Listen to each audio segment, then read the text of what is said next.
شاہ نجومی کی پیشن گوئی نے تخت شاہی پر براجمان فرعون کے بدصورت چہرے کو مزید بھیانک کر دیا تھا۔ درباریوں مصائب ہاتھ باندھے سر جھکائے بادشاہ کے کسی خوفناک حکم کے منتظر تھے کہ اچانک پرہیبت دربار کے وحشت زدہ ماحول میں فرعون کی غضبناک آواز گونجی، بنی اسرائیل کے تمام نوزائیدہ اور پیدا ہونے والے لڑکوں کو ذبح کر دیا جائے، کوئی لڑکا زندہ باقی نہ بچے۔ حکم شاہی کی فوری تعمیل کے لیے درباریوں کی دوڑیں لگ گئیں۔ اسرائیلی بستیوں کے گلی کوچوں میں فرعونی سپاہی گھر گھر تلاشی کے دوران معصوم بچوں کو ذبح کرنے میں مصروف ہو گئے۔ یہی وہ وقت تھا کہ جب بنی اسرائیل کی بستی میں 2 بچے پیدا ہوئے۔ ان میں سے ایک کی ماں نے اللہ کے حکم پر اپنے لخت جگر کو ایک ٹوکری میں لٹکا کر دریا کی موجوں کے حوالے کر دیا اور یوں وہ بچہ فرعون کے محل کے اندر پہنچ گیا۔ دوسرے بچے کی ماں نے فرعونی سپاہیوں کے ڈر سے بچے کو پہاڑ کے ایک غار میں بند کر دیا تھا۔ حسن اتفاق دونوں بچوں کا نام موسیٰ تھا۔ فرعون کے محل میں پہنچنے والا بچہ موسیٰ بن عمران علیہ السلام تھے، جن کی پرورش محل کے عالیشان ماحول میں فرعون کے ہاتھوں ہوئی، جبکہ دوسرے بچے کا نام موسیٰ بن ظفر تھا۔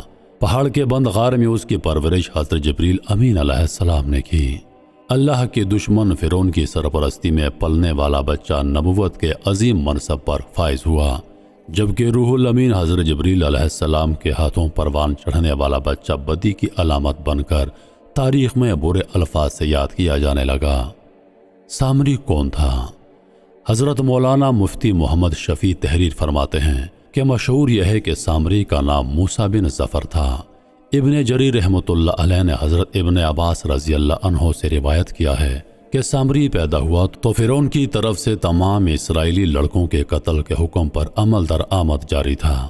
اس کی والدہ کو خوف ہوا کہ فرعونی سپاہی اسے بھی قتل کر دیں گے، لہٰذا بچے کو اپنے سامنے قتل ہوتا دیکھنے کی مصیبت سے یہ بہتر سمجھا کہ اسے جنگل کے ایک غار میں رکھ کر اوپر سے بند کر دے، کبھی کبھی اس کی خبر گیری کرتی ہوگی۔ ادھر اللہ تعالیٰ نے حضرت جبریل امین علیہ السلام کو اس کی حفاظت اور غذا دینے پر مامور کر دیا۔ وہ اپنی ایک انگلی پر شہد، ایک پر مکھن، ایک پر دودھ لاتے اور اس بچے کو چٹا دیتے، یہاں تک کہ وہ غار ہی میں پل کر بڑا ہو گیا، اور اس کا انجام یہ ہوا کہ نہ صرف خود بلکہ بنی اسرائیل کو بھی کفر میں مبتلا کر دیا، پھر قہر الہی میں گرفتار ہوا۔ بعض روایات کے مطابق سامری آل فرعون کا قبطی تھا، جو حضرت موسیٰ علیہ السلام کے پڑوس میں رہتا تھا اور ان پر ایمان لے آیا تھا۔ جب موسیٰ علیہ السلام بنی اسرائیل کو لے کر مصر سے نکلے تو وہ بھی ساتھ ہو لیا۔ بعض روایات میں ہے کہ وہ بنی اسرائیل ہی کے ایک قبیلے سامرا کا رئیس تھا۔ قبیلہ سامرا ملک شام کا معروف قبیلہ ہے۔ فرعون بحیر احمر میں غرق ہو چکا تھا، لیکن حضرت موسیٰ علیہ السلام کی قوم کے بہت سے لوگوں کو اس کے غرق ہونے کا یقین نہیں آتا تھا۔ حضرت موسیٰ علیہ السلام نے دعا فرمائی اور اللہ تعالیٰ کے حکم سے دریا نے اس کی لاش کو باہر خشکی پر پھینک دیا۔ ارشاد باری تعالیٰ ہے، آج ہم تیری لاش کو پانی سے نکال لیں گے تاکہ تو ان کے لیے نشان عبرت ہو جو تیرے بعد ہیں، اور بہت سے لوگ ہماری نشانیوں سے بے خبر ہیں۔ حضرت موسیٰ علیہ السلام کوہ طور پر۔ حضرت موسیٰ علیہ السلام فرعون کے غرق ہونے کے بعد بنی اسرائیل کے ساتھ بحیر احمر پار کر کے وادی سینا کی جانب چلے۔ اللہ نے بنی اسرائیل کی ہدایت و رہنمائی کے لیے حضرت موسیٰ علیہ السلام کو آسمانی کتاب دینے کا فیصلہ فرمایا اور انہیں 30 راتوں کے لیے کوہ طور پر بلا لیا، جنہیں مزید 10 راتوں کے اضافے کے ساتھ 40 راتیں کر دیا۔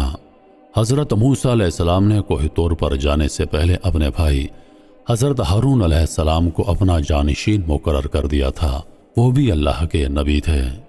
حضرت ہارون علیہ السلام بنی اسرائیل کو وعظ و نصیحت فرماتے رہتے تھے۔